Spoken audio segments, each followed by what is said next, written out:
Hi and welcome. Thank you for joining me today for the Karen Burniston Challenge, Ink It. I'm going to share how I made this fun character card featuring the circle charm pop-up. There are so many fun techniques to share with this card, so let's get started.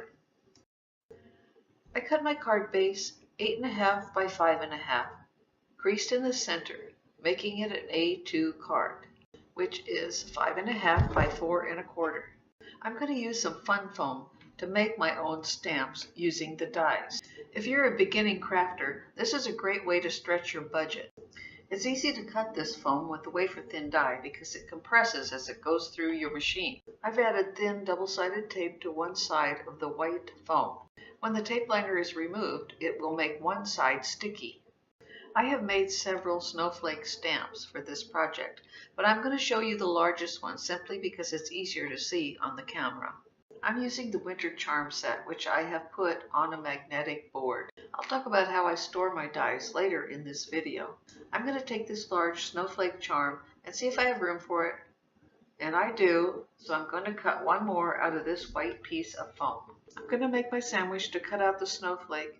I'm using my Sidekick today, which is perfect for these little dies. Okay, I have the white one all cut out. Now I need to poke out these little pieces. I've also cut a green one and poked out the little pieces as well. I'm using a double thickness today because I wanted to simulate the same thickness as a polymer stamp. And that is because I plan to use my Misty stamping tool. If you're using a block, you could probably get away with one thickness. I've removed part of the liner on the back of the white foam, revealing the sticky. And now I'm going to add it to the green one. I want to get it as close as possible, but it doesn't have to be precise. Now I'm going to remove the rest of the liner, and then the two pieces will stick together. I used two different colors, so I could tell the front from the back. Also, I had more green than white. I've pulled the snowflakes from several different die sets to make as many snowflakes as possible. I made several of the large ones and cut some of them in half. I'll lay them out here so you can see. Since this foam isn't going to cling to my Misty, I had to add some adhesive, and for that I used my tape runner. Just put a little dot on each one. Next I added some anti-static powder to my card base. Now I'm going to bring in my Misty and add my card base to it. You will see that when I add the large magnet, I'm going to put it in the center of the card where the pop-out portion will be. That way I have no conflict with my snowflakes. Next I'm going to randomly place the snowflakes around the page. Of course, this is always subject to change. I'm placing them face down with the adhesive on the top. That way I'll be able to pick them up with the lid later on. If you're concerned about the adhesive on the lid of the Misty, don't let that bother you. That's the reason I use the tape runner. When I'm all done, I will pull the stamps off of the lid and roll the tape up with my finger just by rubbing it. It'll roll it up into a little glue ball, and then you can pick it up and toss it away. Okay, I think I've reached my final arrangement. I'm going to close the lid now. Whoops, one minor adjustment. I'm going to press down where each stamp has been placed just to make sure it sticks to the lid. Next, I'm going to use some Versamark ink. You want to make sure that your ink pad is nice and juicy for this process because it's foam, it'll soak up some of the ink. I've just re-inked my pad so that I have a lot of ink available. Now I'm going to close the lid and stamp it down, and I'm going to give it a little press on top of each one because after all, these are homemade stamps. You don't need to use a lot of pressure, just a little press. Now I'm going to give it a second stamping. Because I'm using the Misty, I'm assured that it's going to stamp in the same place. If you're using a block, just give it some nice even pressure.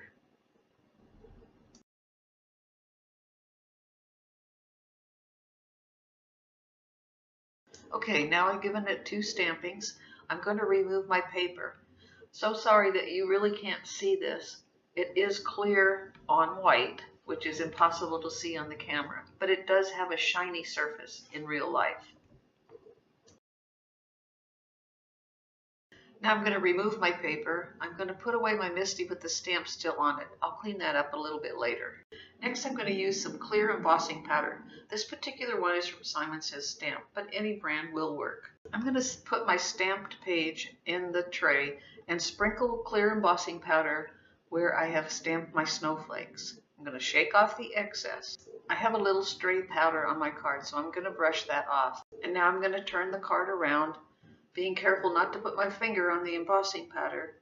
Add the powder to the other stamped images and shake off the excess. Okay, it looks like all of my stamped images have been covered with embossing powder. So I'm going to put the powder aside and bring in my heat tool. And I'm going to melt the embossing powder onto the card. Unfortunately, you still cannot see anything, but trust me, it is there.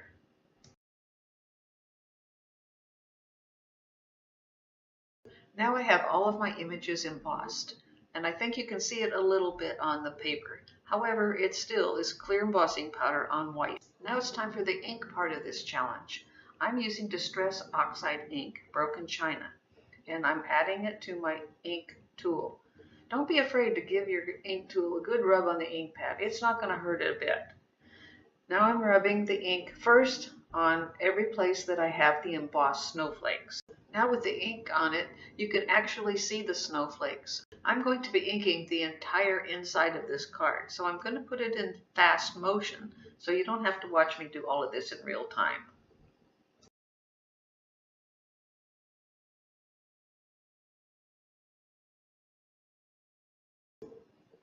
You can see here when I got to the second half of the card, I put a tissue under my fingers so I didn't get fingerprints in the ink. And then I continued on.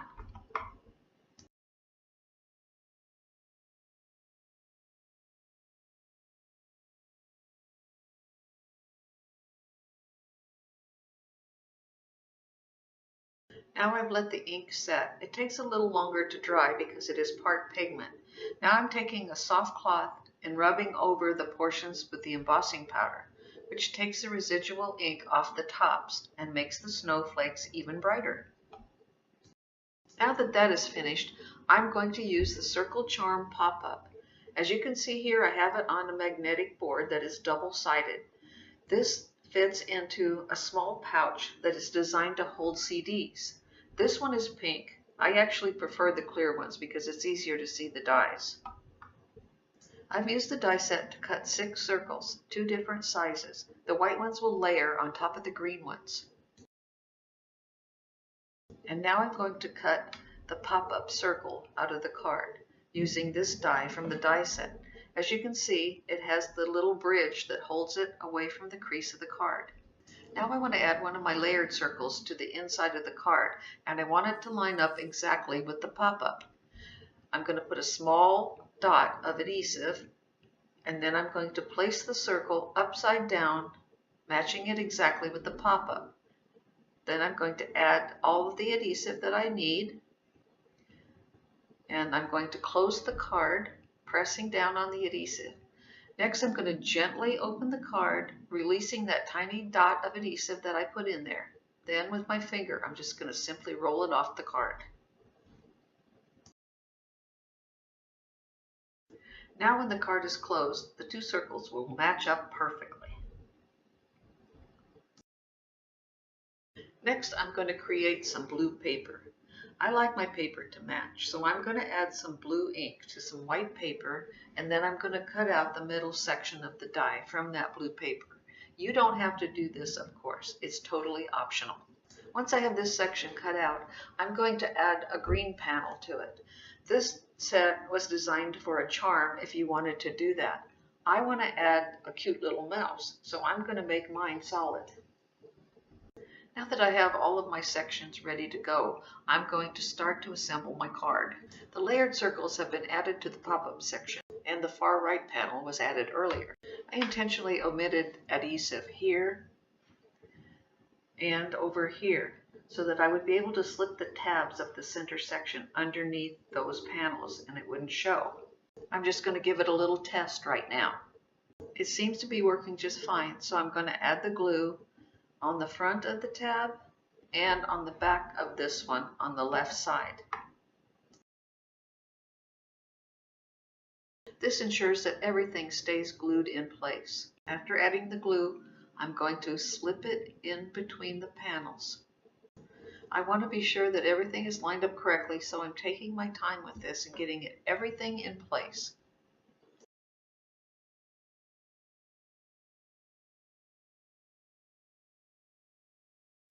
Now I'm going to give it a good press. I'm going to wait for a few seconds for the glue to set, and then I'm going to do the same thing on the other side.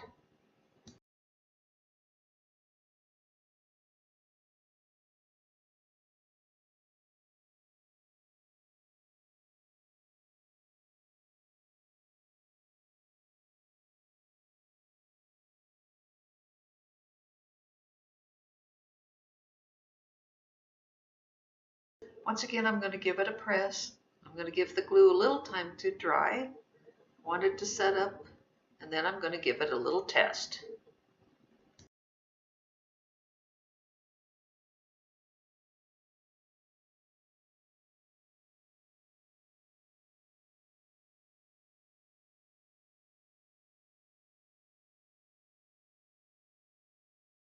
Now it's time to add a little ink to the front of the card. I'm going to use the same Distress Oxide ink that I used on the inside. I'm going to cover the entire front except for the opening. Earlier I cut out another circle and I'm using that as a mask. That way I won't get blue ink on the green panel from the inside. You may have noticed earlier that I got a little stray ink right on the top of the card. And although the ink has covered it up pretty well, I'm still going to disguise it a little bit later. Although I'm very happy with the way the card is turning out, I think I need some more color. So I decided to add the rings using the large ring die from the set. Since I already connected my panels, I needed to cut them apart so I could slide them behind the pop-up. I added glue to the backs of the rings and started adding them onto my panels. The one on the far right leaves a little shadow all the way around the green and white panel.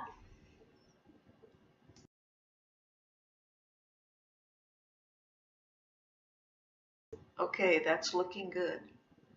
The ring on the far right panel fits around the pivot opening.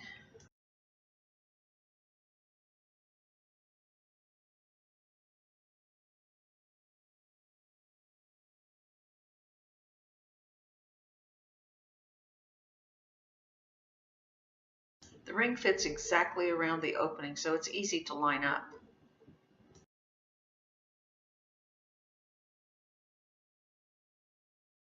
Now with the inside rings in place, it's time to work on the front. This time I don't have to cut it because it fits exactly around the pivot opening.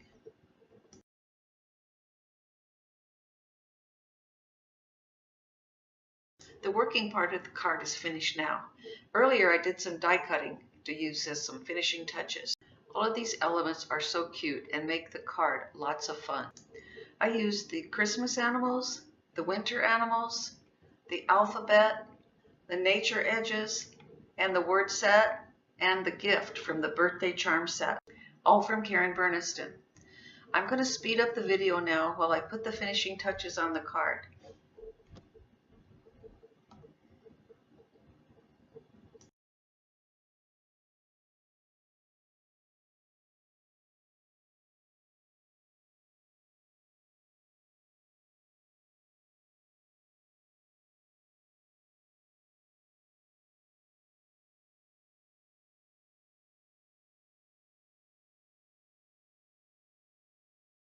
When using the nature edges, I like to make them longer, glue them onto my card, and then cut them off to fit. That way everything fits perfectly. Nothing's more fun at Christmas than the gifts, and I added lots of them.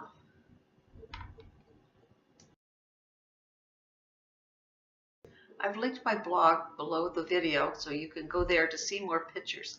I've also linked Karen's instruction videos on how she puts together the charm circle and her little critters, which are just adorable.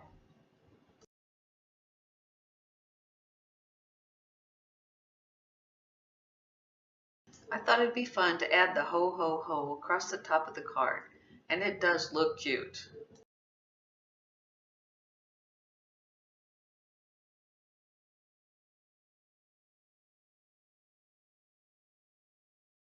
As a final touch, I added some extra snowflakes. Even though there were plenty there, it makes the ones that were stamped go to the background and the ones that are dies come to the front. I had a few left over, so of course I didn't want to waste them, and I added those to the front of the cart.